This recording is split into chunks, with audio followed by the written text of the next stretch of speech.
Dag Els, hartelijk welkom hier in de studio. Ik mag Els zeggen, want wij kennen elkaar.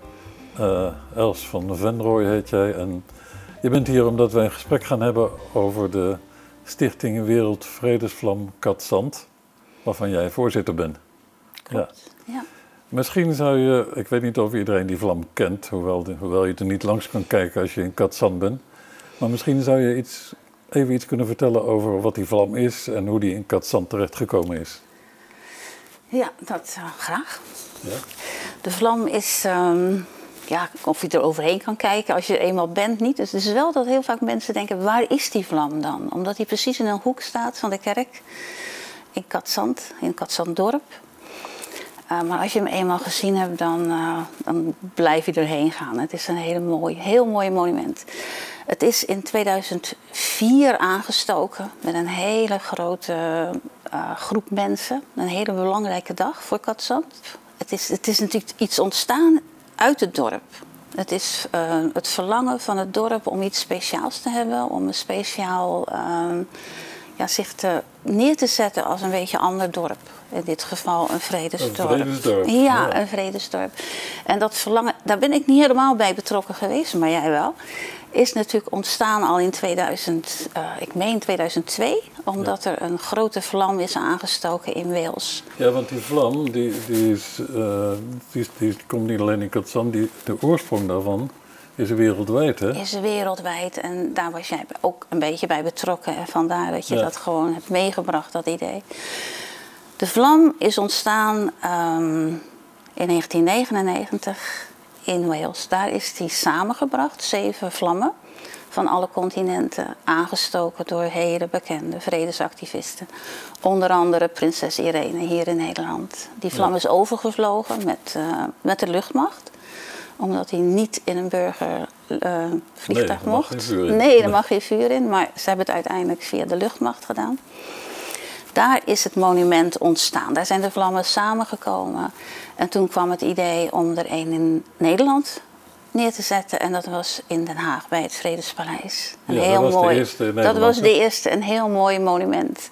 Ja.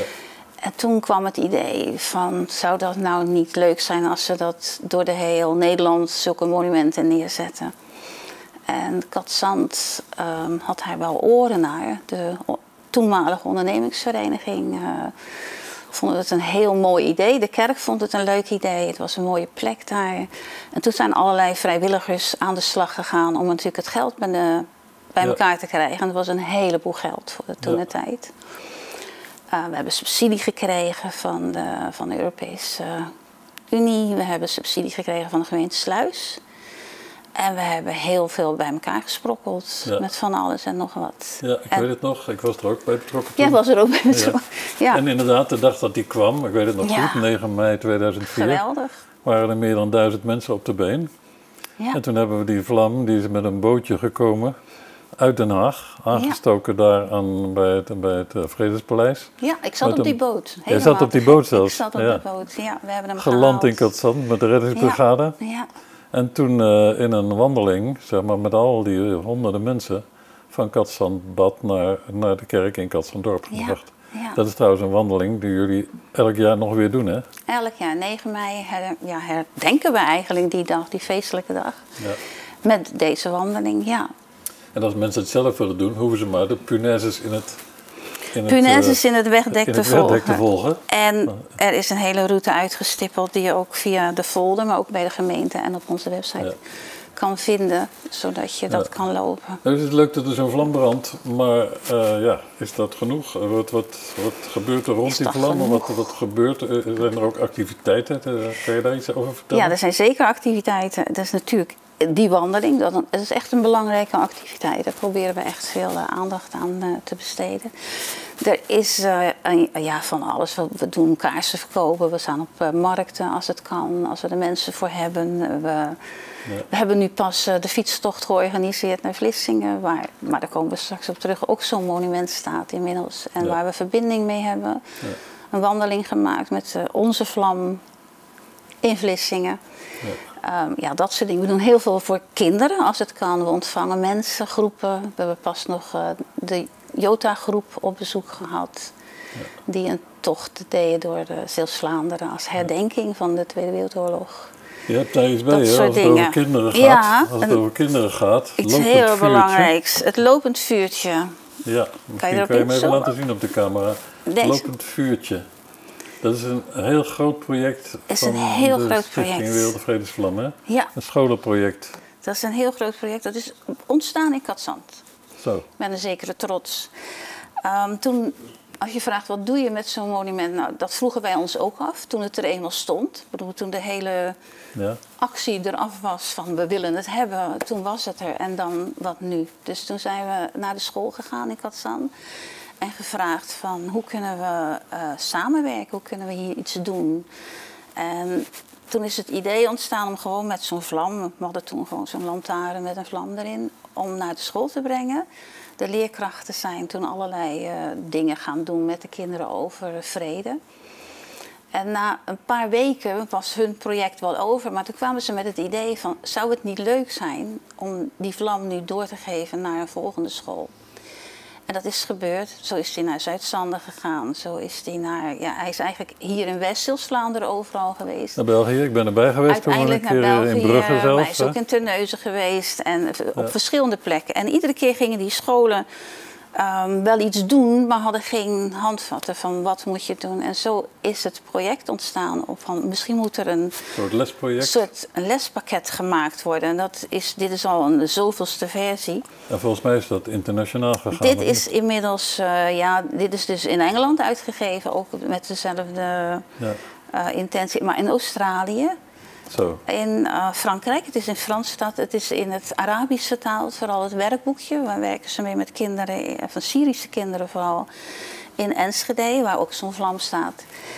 En het is in Spaans, het is echt in een heleboel talen. In India wordt er mee gewerkt. En dat allemaal vanuit dat kleine dorpje hier, Cadzand? Ja. Ja, fantastisch toch? Dat is echt dat vind ik ook echt fantastisch. En het is ook dat het nog doorloopt. Het lopend vuurtje.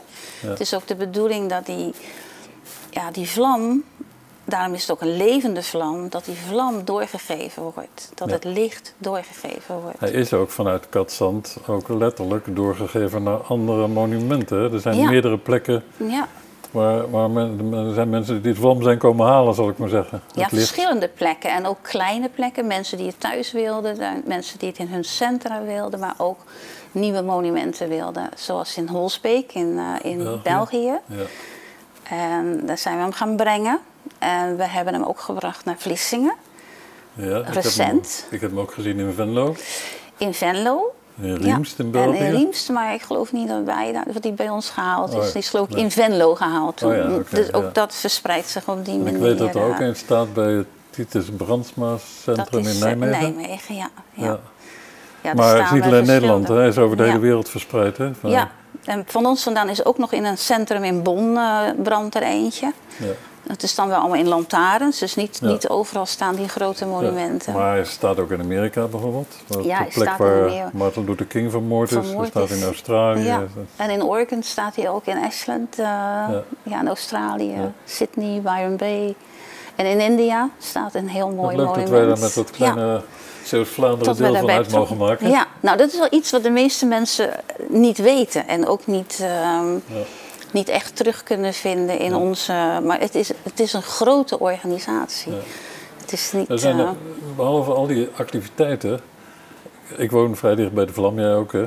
En ik zie ontzettend vaak mensen daar bij die vlam... heel veel, die daar even zitten of zijn...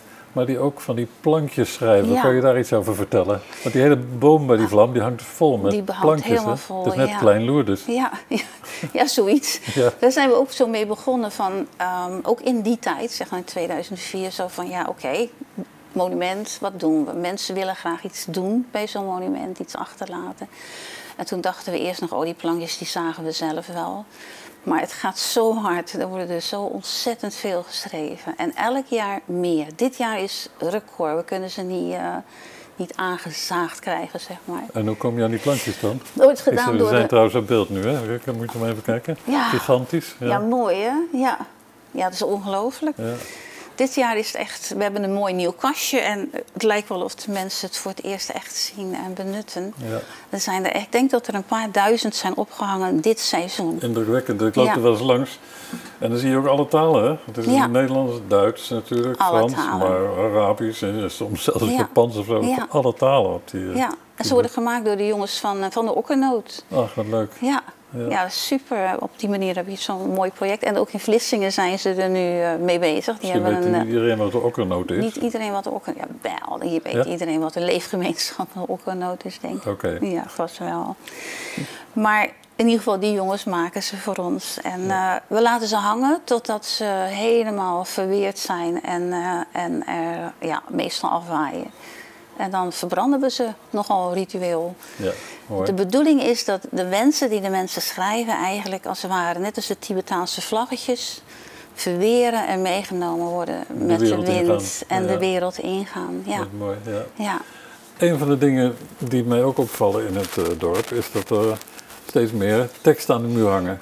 Dat komt ook van jullie, hè? Ja, dat is ons laatste nieuwe project eigenlijk. We zouden heel graag het hele dorp vol willen hangen met van die borden. Dat het echt een vredesdorp wordt. Ja, maar ook echt dat mensen, het zijn reminders, weet je, van dat monument ook natuurlijk. Het is, je komt door zo'n dorp en je bent hele andere dingen aan het doen. Je bent hier op vakantie of wat dan ook. En dan ineens zie je iets van, hé, een stukje bezinning, even stilstaan bij iets anders.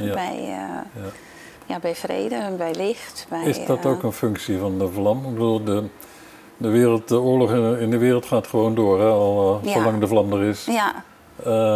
Dus maar, ik kan me voorstellen dat mensen zich afvragen, wat draagt zo'n vlam dan eigenlijk bij aan de wereldvrede? Die stilte, even dat moment van dat mensen het realiseren van, oh ja, vrede, dat is eigenlijk wat we allemaal willen. Ja. En ik denk dat dat een van de belangrijkste taken is van het monument en ook van de borden die we willen hangen. Dat mensen gewoon de rust nemen en even kijken van, wat betekent vrede? Wat betekent vrede voor mij? En wat kan ik eraan bijdragen? Kan ik er iets aan bijdragen? Ja, en wat zou dat kunnen zijn, wat je dan kan bijdragen aan de vrede?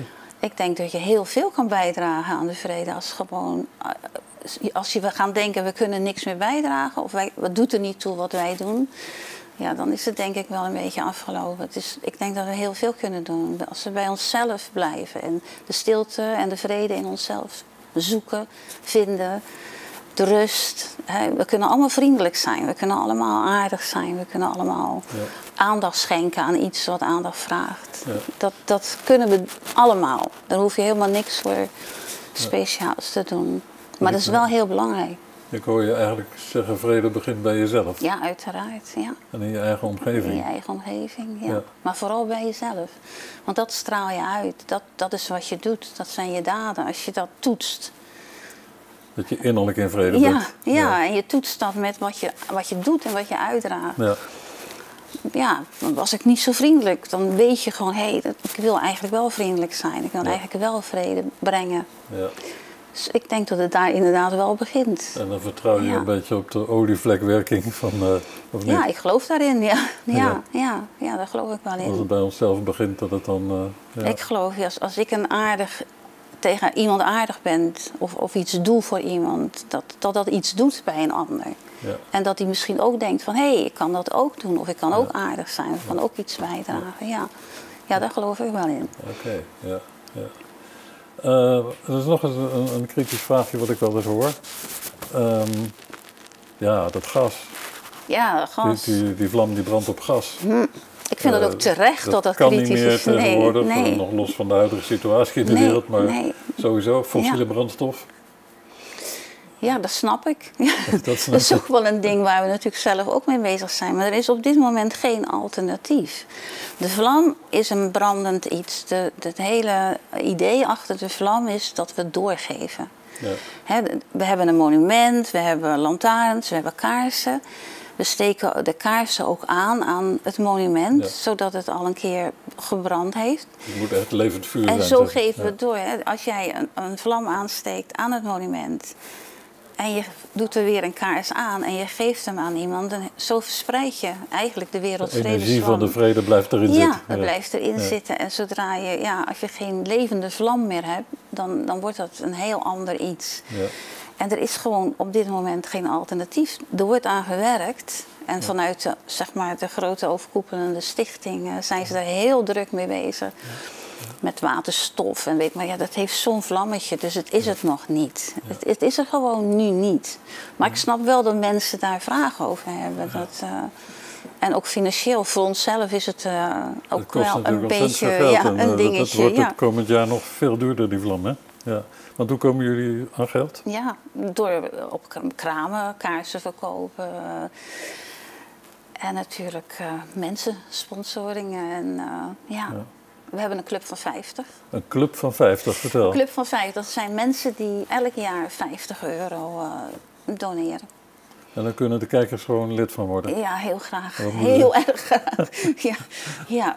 En wat moeten ze dan doen? Dan moeten ze naar de website, denk ik. Dan moeten ze naar de website, ja, gewoon www. Ik weet het niet eens precies uit mijn hoofd. Wereldvredesvlamkatzand.nl. Daar staat dat allemaal op, ja. En hebben jullie nog mensen om al dit soort activiteiten? Nee, dat is de volgende. Kunnen ze ook vinden op onze website. We hebben mensen nodig. We hebben mensen nodig om activiteiten te doen. We hebben mensen nodig om de inspiratie van wat kunnen we allemaal doen? Wat voor activiteiten kunnen we doen? Ja.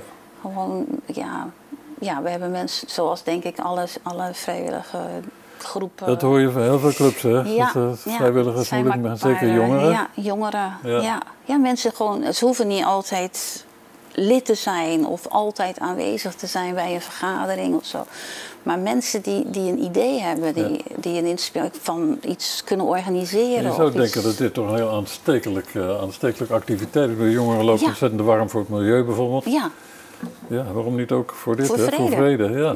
Ja. En er is natuurlijk ook nog een grote relatie tussen milieu en vrede. Ja, absoluut. Ja, dus misschien hierbij een oproep. We zoeken mensen. Mensen met inspiratie, met mij. Via de website. Nou, misschien kunnen we het afronden met een van de mooie teksten die ik elke dag zie als ik uit mijn raam kijk. Ja. Namelijk de tekst van Gandhi. Er is geen weg naar vrede. Ja. Vrede is de weg. Zo is het. Mooi dat jij daar elke dag naar kan kijken. Ja, dat is ook een reminder. Zeker. Ja. Daar dienen die borden voor. Ja, heel mooi. Oké, dankjewel Els voor dit gesprek. Graag gedaan. Ja. Dankjewel.